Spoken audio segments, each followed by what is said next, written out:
became kind of like angry about like this art world, which was like, you know, pushing me outside my own world. And I wanted to relate to my friends and Amsterdam because that was my world. And I wanted to change things with my art in people's mind or in people's bodies in Amsterdam, you know, in Amsterdam, not somewhere else.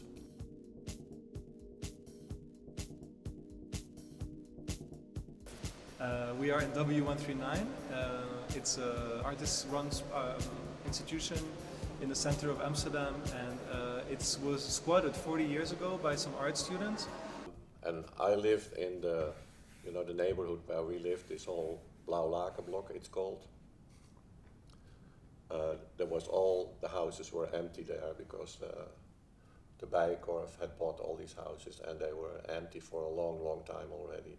But the Bijenkorf almost got bankrupt, so that company had to leave, so the W139 building became empty. So we went to the owner of the company and he said, well, you know, we're leaving, so the building will be empty, and if you want, I can give you the keys.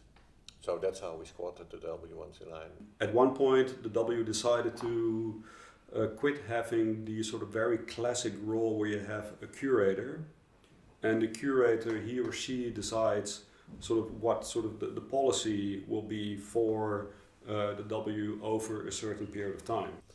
And from the beginning, it was clear that we didn't want to become a commercial gallery by just hanging stuff on the wall or putting a sculpture in the middle and then making everything as clean as possible.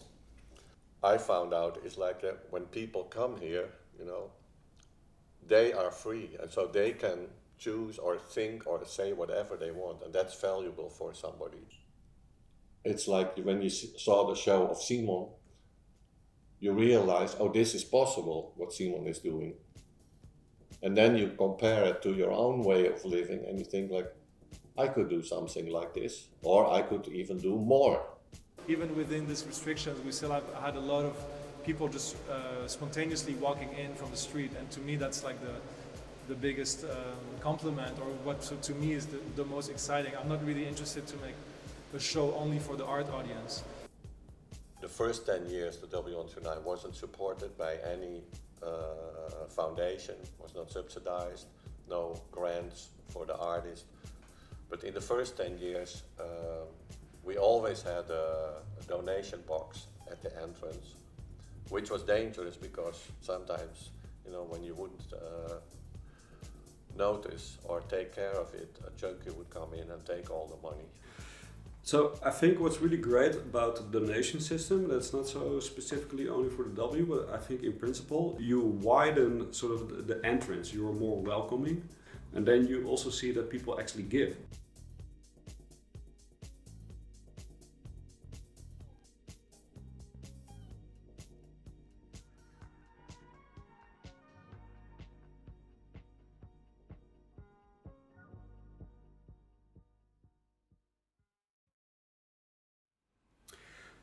I think if you really look sort of at the back end of the W, I mean, maybe it's not so independent because the W also receives funding. So in that sense, it's not that independent. But I think the independency comes much more from the way how the W wants to use that money that they receive.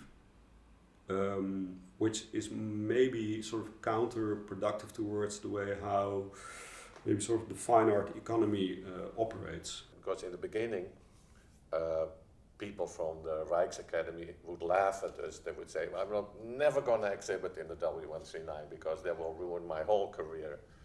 So people would think like, oh, you're against commercial or official art. No, we thought like, no, there's only one art world.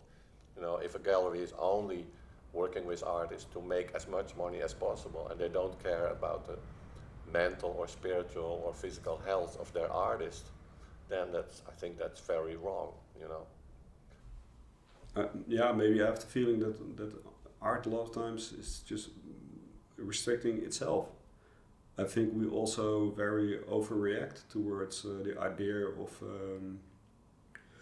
of freedom of expression, where artists really have the feeling, oh, I'm being very outspoken, and maybe the outside world is even not paying attention to them, and the W is not responding to that. I mean, their building is behind the Bijenkorf, so it's like a really economic important asset within the city center, and it's still there. And I think that's also a sign of independency.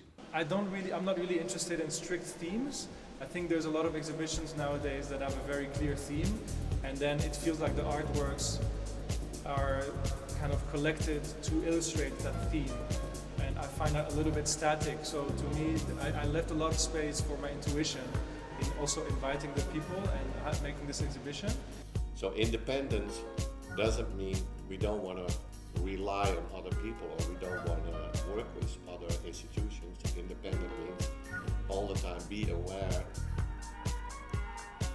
which artist or what kind of group of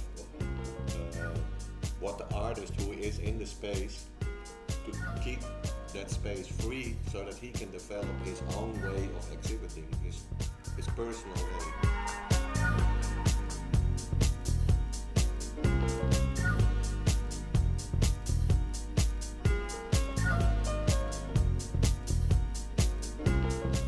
For the future, I think the W139 will become probably one of the most important spaces in Amsterdam or in the world, because the space and the place where it is in the world in Amsterdam will get more recognition from all over the world.